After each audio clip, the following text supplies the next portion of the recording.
Bravestarr. One day a lawman appeared, protector of peace, mystic man from afar, champion of justice, Marshal Bravestarr. Bravestarr.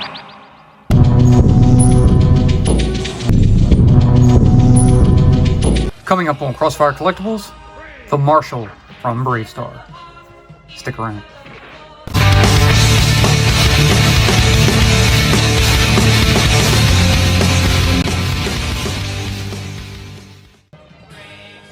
What's up, and welcome to Crossfire Collectibles. Today's video, we're going to be unboxing and reviewing something new. This is, I believe, some sort of KO that I picked up on AliExpress. I'm not quite sure if this is the Ramen Toys version, but this is the Marshal from Bravestarr. So like I said, from AliExpress, he was, I think, $34. I got him on sale. Price went up a bit. Here's a picture if you want to check him out. And the reviews were amazing on it. So I picked one up, and here it is. So you can see the box has the lightning effects on the background, has the Bravestarr logo. There's the Marshal inside, a bunch of accessories. You look to the side, it's blank, but with the lightning. The top, just Bravestarr right there. Blank on the side. On the bottom, you have this little ticket here, and then warning. Not too much is said about it. Action figure 2023, made in China. And around to the back, it would just say Bravestarr. There's a picture of the Marshal, Bravestarr at the top. And then you have this label on it, which I have no idea what that means. But regardless, it's cool. If you were a Saturday morning cartoon watcher, you know, sometimes during the weekdays and the afternoons, you got to see Bravestarr. I remember the show. I tried to get the Bravestarr figure as a kid, but he was the one that was never in the stores. I don't know why. But we have one now, and I'm going to go ahead and pop him open. But first, please subscribe to the channel.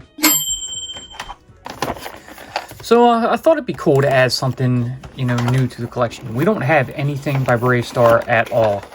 And I figured, you know, why not? We'll put another Filmation character, or creation, I should say, in the mix. And we'll add this Bravestarr. So the box itself is a little beat up. And I doubt it'll stand, but we can try. So we'll just kind of set this off to the side right here. We'll probably get some glare in it, so we'll just leave that. Alright, so here is the figure in the plastic dungeon. You can see you have the Marshal right here on the left. He comes with 4 different alternate heads, a hat, a blaster pistol, and I believe this was called the Neutra pistol, if I'm not mistaken. You have this little kind of cannon type of blaster here. I know he had a type of freeze ray that was more of like a Winchester style rifle, but as you can see, that's not a rifle style. He has this hairpiece right here, the back of his head, and little ponytail. And he also comes with a stand. So you have a translucent clear arm right here, and the black base that says Bravestarr on it. I don't think there's anything else in there. Looking at the back. So we'll go ahead and take everything out and show you everything one by one. And here we have the figure and all the contents. So I got everything laid out on the table here. But I noticed something, so we're going to go ahead and cut over to the stand base right here first. I heard some stuff in it, and I found out that it can actually open. Inside, it acts as a little carrying case. You have the claw for the stand right here, and you also get this piece here with 4 pairs of extra hands, which is super cool. When I first looked at him, I was like, how are we going to put any of these weapons in his hands when he's got fists? And I didn't see any of the gripped hands or any of the triggered fingered hands right here, but we do have them, so that's pretty awesome. We don't need to take all these off, so we'll just look at them on here. You have the top ones, you have a right and a left grip hand. The second, you have a right and a left gripped trigger hands. The third ones, you have kind of just an opening, almost handshaking type of hand. And then the fourth, you have these kind of okay hands, both right and left. There is 2 spots for 2 others, which I don't know if this was supposed to have 2 more or what, but this is what we have, and that's pretty cool. I'm going to go ahead and take off these second ones with the trigger grip hands. So we'll set this back down to the side for the time being. Get that stand over here, and while we have it, let's just go ahead and assemble it. So we'll take the arm and plug that right on into the top right there. And then we'll get the claw and just plug that on right here. And there you go. You have a stand. So you can pretty much, move it around and get him in a stance and put that on that however you want. First, we'll show his hat. And here it is, all white. It's got that kind of feather or explosion, whatever it's supposed to be, right in the front. The ribbon around it and the little antenna. The 4 extra heads, we have this one where he's looking off to the side. Pretty neat. Here's the second where he's kind of just looking to the right with a more straight face. Third, he's got that kind of half smirked look on his face. Pretty cool. And then the fourth, he's got kind of a yelling face. They're kind of odd. You see this piece right here that comes up off the forehead. I guess so you can put the hat on. The extra hair, you slide on just like that. Inside, you see that small peg, so he probably has a small ball joint to hold the head on. Here's the cannon. This has kind of a very light metallic blue to it, so it looks pretty nice. Kind of really pops, stands out. But I think I would just use it for a freeze ray because I'm not exactly sure what it is, but it's pretty cool looking. A couple of handles on it. Nice detail. Very light. Here you have the Neutra pistol. Neutra laser, whatever. This looks really cool. It's like you have that nice metallic sheen to it. There's a little bit of detail down here on the bottom base. You have some red front and back. So pretty cool. And then, of course, you saw the back of that extra hair right here with the little ponytail and the hair tie around it. So let's go ahead and bring the figure in and look at him. So, oh yeah, lots of range of motion in the neck. The head can articulate as well. First, we'll look at that costume. That is totally cartoon accurate. That looks amazing. It really looks good. The yellows and the oranges, the blue, that off red, brown at the boots. Look around at the back. Almost like it has some cell shading in there, which makes it really stand out. It looks really nice. See, he's got this face on him. I'm not sure if this... Oh, this is an actual head. So if we did take this off, you can see, yeah, very small ball joint. So you can change the stuff. Okay, so I see now. So you have 2 sets of hair here. So this one is the full set in case you don't want to wear the hat. And then you have this one if you do want to put the hat on him. So I'm going to go ahead and figure out what face to use. And I kind of like this one where he's looking off a little bit to the left. And if we go ahead and snap that head back into that ball joint right there, bring in his hat, and then slap that on, see how it fits.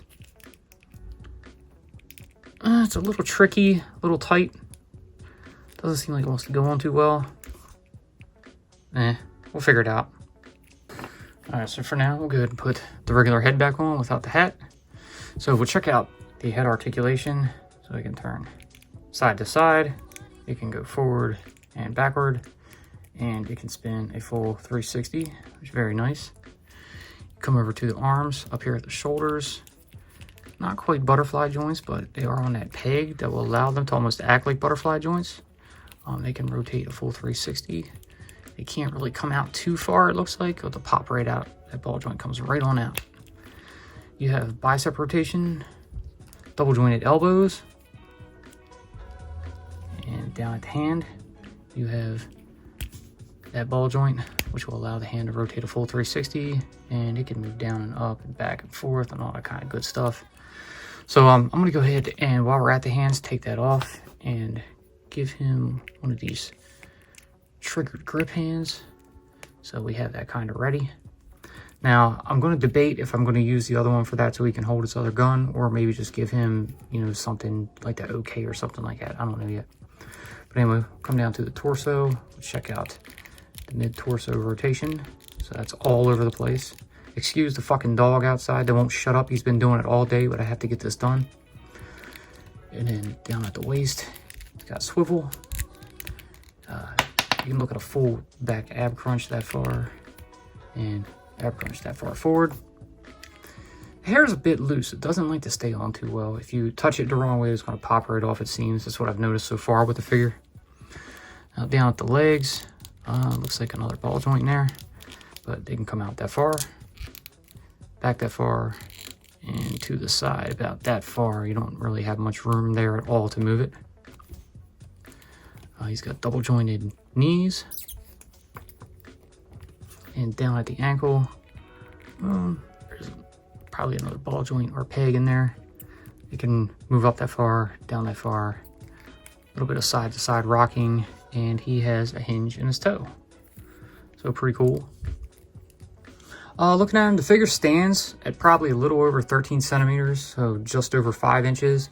He doesn't seem quite 1/12, so he doesn't hit the 6-inch mark, but he looks good. I really like the colors. It feels not entirely tight, but maybe a bit loose. The hair, I definitely am not feeling, because I don't know if I can put the hat on him or not. It's just, it's the insides of it. You have that grooved piece right here that the other hair piece would go into, and then that section there that would put the face in. So, kind of mess with it. Get that hair up in there like that. Maybe we can do something. So I'll bring in that head and pop that in. And there we go. So if we come back to the figure and take this one off, this will go right on and hopefully it'll stay. All right, there we go. So that'll work. So now we're gonna go ahead and give him the neutral laser here. So that one went like super easy. That was crazy. See, the finger comes up over it. He's got a little blaster. Pew pew. Awesome. So I don't know if I want to have him just kind of look to the side and give him a little pose like this. Like, yeah, he knows what's up. If we could turn his hand a bit, you know, kind of standing there like, yeah, that's pretty tight. If we can move it up a little bit more and bring that hand up a bit so we don't have to turn his body fully one way. Now, there is no holes in the bottom of his feet to be able to use any figure stands, so I guess that's why they give you this back stand here. So in order to get this right, we got to kind of crazily move that around, but it still seems like it's too high. So I'll toy with it for a second. So there he is with the back stand like connected to him, and it's kind of ugly. I don't really like it. It stands up a little too high. You can't really, you know, get it around his waist like I want it. But I don't know, there we have it. Maybe we'll just try to use him without the stand, but I don't think he's going to stand well. But we'll go ahead and take him off, and I'll quickly show you some comparisons. All right, here is the MARSHAL side by side with the G.I. Joe Classified Series Retro Card Duke. And here he is with a fellow Filmation brethren, and this is the MARSHAL with the 40th anniversary Masterverse He-Man. You can see there is quite a little gap in there, you know, in between the figures with the height comparison. So, I don't know. I mean, he's nice and all, but I think the Bravestarr figure probably should have been a little bit bigger. But anyways, all right, so now let's go ahead and throw the figure up onto the turntable, and we will give you some final thoughts. Be sure to check out our previous videos. A link will always be pinned in the comments. All right, so here you have it. This is the MARSHAL. I guess he's supposed to be 1/12 scale Bravestarr figure. Again, we picked him up from AliExpress. I don't know too much background on it to even talk about it. I just know the figure looks phenomenal. Straight out of the cartoon, total animation colors. They really pop. They really stand out, and they look great. I gotta say I'm a little more impressed than I thought I would be. You know, you get the 4 extra heads, you get the 4 additional sets of hands, the 2 different hair pieces, the hat, the classic pistol, and then that extra little cannon down there. The stand and base, which is pretty cool. I like how you can open it and store all your stuff in there, so I'm probably definitely going to do that with it. I seem to have the figure standing pretty good on his own, so that's a major plus. I didn't really want to put him on the stand, but I probably will, just to store everything inside of it, and I can put the box away, you know, get rid of it, save it for a rainy day. But overall, I think the figure is really nice. You know, I don't know if I would pay if the 40-something they're asking for it now. I hardly wanted to pay the 30, but you know, he was on sale, and I'm actually pretty glad I bought him. I'm a little disappointed in his size. He seems a little too short. They have it labeled as a 112 scale figure, but I don't know. I just think he needs to be a bit bigger, and they went on the small route for it. But it works. It looks cool. We don't plan on getting any more of these figures, but you know, one and done I think is what we're gonna have for the Bravestarr collection, if they do any more, that is. And I gotta say, I'm pretty happy with it. So he's gonna make a nice addition up on the I guess the mixed reality shelf, you know, along with a few other figures. So it's pretty cool. I would definitely check him out. But anyways, that's going to do it for this one. I hope you guys enjoyed what you saw. If you did, please, like always, leave that giant thumbs up, subscribe, tickle that bell so you're notified when we post future videos. Be sure to follow us on social media, and we'll see you in the next one. Peace.